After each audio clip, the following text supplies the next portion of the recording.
Isa ka rin ba sa masaya kahit ito lang yung handa mo sa kaarawan mo? Parehas pala tayo.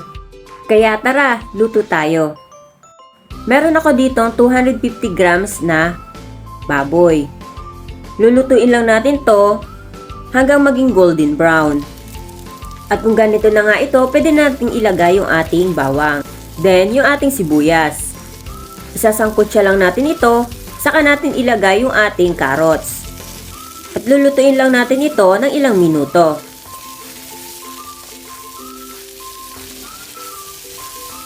At mag-a-add din tayo dito ng paminta. At ang ating toyo. Simmer for about 1 minute, saka natin ilagay yung ating repolyo.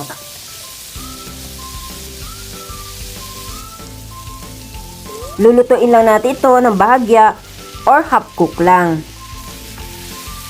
Para may kunting lutong pa rin yung ating mga gulay.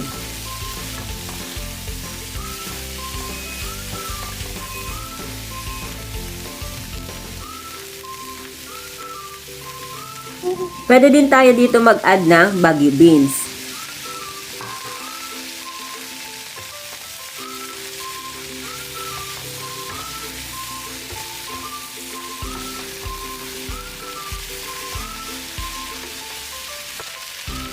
At kung ganito na nga itong medyo luto na yung ating mga gulay, pwede na natin itong tanggalin at ilagay sa isang lalagyan. Then, set aside muna natin ito.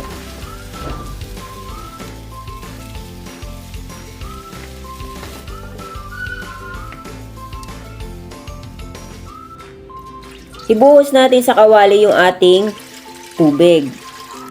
Lagyan ng beef cubes, oyster sauce, at yung ating toyo. Nakadepende sa inyong panlasa kung gaano karami yung ilalagay nyong toyo. At hahayaan lang natin itong kumulo.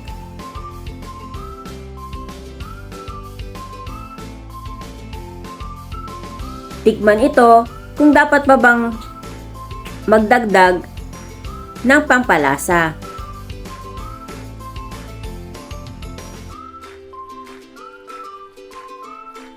At kung okay na nga sa inyo yung lasa, pwede na nating ilagay yung ating mga bihon.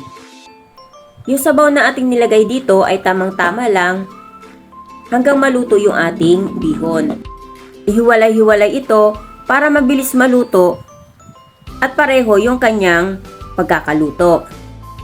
Hintayin lang nating matuyo yung sabaw nito. O diba, ang bilis nitong sumipsip ng sabaw?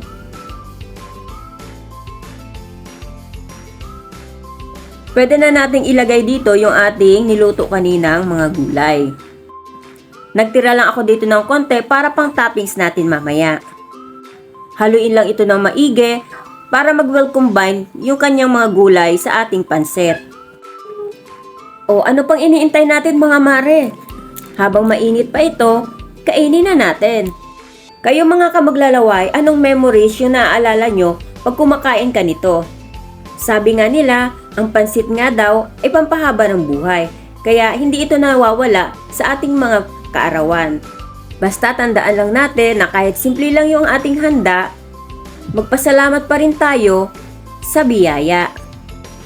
Maraming salamat sa panunood. God bless everyone.